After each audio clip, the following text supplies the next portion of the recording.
Hello guys, my name is Daniel and welcome to Daniel Vlogs. Today I'm going to be reacting to the true story. Disturbing now, where it is. Hiking horror story animation. So we're going to be reacting with my cousin. Yeah, that's me. And yeah, let's react to it. It's gonna be so scary. Just ignore this because it's very not good at all. Yeah. And yeah. We're in our own room. 3 months after I turned 16 in 2005, I got my first car, a 99 Toyota Camry.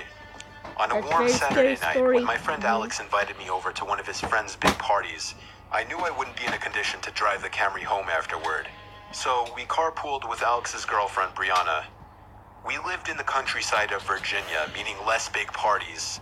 Meaning when there was a big party, it was a huge deal and everyone would go. Got it. We lived about 5 to 10 minutes away from this kid's house. I knew where he lived as I was acquainted with him, but not exactly friends. The whole ride there, we took the same 2-lane highway type road through the woods, and this kid's house was actually on this road further down. At certain points on this road, there were a few houses on either side, and then it would just go back to being a long, empty highway again. My other cousin. The house was tiny, like a lot of houses around the area, but the party was held outside anyways, since his closest neighbors were relatively far away, and noise wasn't an issue.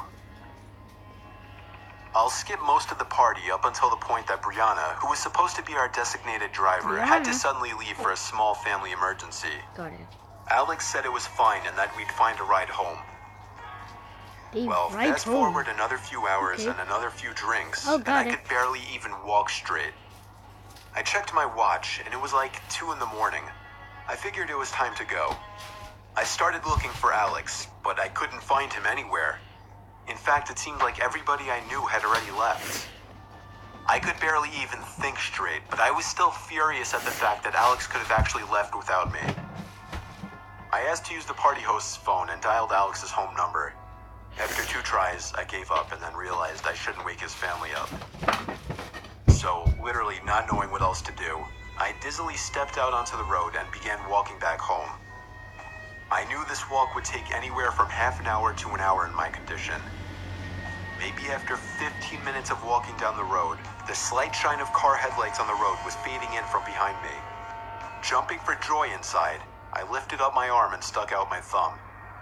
As the car neared, it slowed down and came to a stop right next to me. The man driving the '98 Ford Explorer rolled down the window and asked where you headed. I told him my house was just down the road and beyond a right turn, probably slurring my words beyond comprehension. 18, maybe you should. He chuckled and told me to hop in. I thanked him and joyously hopped into the truck. Wow. I was exhausted, and I remember completely disregarding things the guy was asking He has a me bad because I was idea. so close to just passing out. And that's what happened.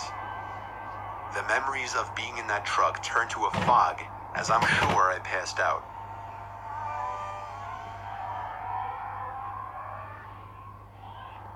The next thing I remember, I woke up still in the moving truck. The guy looked at me and laughed, but didn't say anything. I looked around and realized the road we were on wasn't familiar.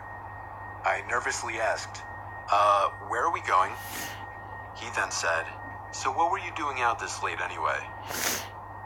As the man answered my very straightforward question with another irrelevant question, the sobering reality of the situation hit me. You can let me out anywhere, I told the man. The man responded with a firm no. I felt like throwing up as he said that. No, I really actually felt like I was going to throw up. I started to gag as I felt more and more nauseous by the second. The man took his eyes off the road to look at me, and that's when I thought of the perfect distraction. I turned in his direction as I continued to gag, and he started to kind of lean away and slow down the car. Thankfully, I drank as much as I did because I finally threw up and made a point of doing it all over the man's lap.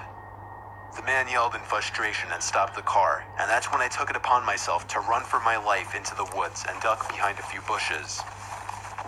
Nice. The man came following into the woods with a flashlight, and on 2 separate occasions, he shined the light straight over me without noticing. Eventually, I heard his footsteps walk even further into the woods past me. That was when I ran back to his truck, but unfortunately, he was smart enough to lock it. Okay. By some miracle, I saw another car approaching in the distance, and I ran out into the middle of the street, waving my arms like a lunatic. The car tried to avoid me, but I wouldn't let it. They were forced to stop, and I yelled at them to help me before they came back. Once I told them that I was kidnapped by the man who was driving that Ford Explorer, the driver agreed to give me a lift. Not to the police station or anything, but to my house. I made it back safely where I couldn't thank the driver enough. I immediately woke up my parents and told them. My dad wanted to know if I got his tag number, and then I felt like punching myself in the face. I failed to get the simplest information from the guy that would have allowed me to actually properly report him. All I knew was that he drove a faded blue 99 Ford Explorer. I made sure to give Alex a piece of my mind, and part of me always held a grudge against him ever since, just for abandoning me at a party without telling me. I haven't seen him in 4 years now, however, and this was actually the first time I even thought about this incident for almost a year now. As time goes on, even the worst of memories may start to fade. But after writing this to share with the internet, it's once again fresh in my mind. Well, thank you guys for watching the video. Remember, my name's Daniel, and subscribe, like, and hit the notification bell. And also, make sure you guys comment to what kind of video or reaction should we react next, right, Andrea? Yeah. Subscribe and click the bell and bing! Alright, hope you guys enjoyed that video. Bye. Nice. Oh wait, that wasn't it. Okay, sorry guys. Now, goodbye. So yeah, see you guys in the next episode. And with me. Bye.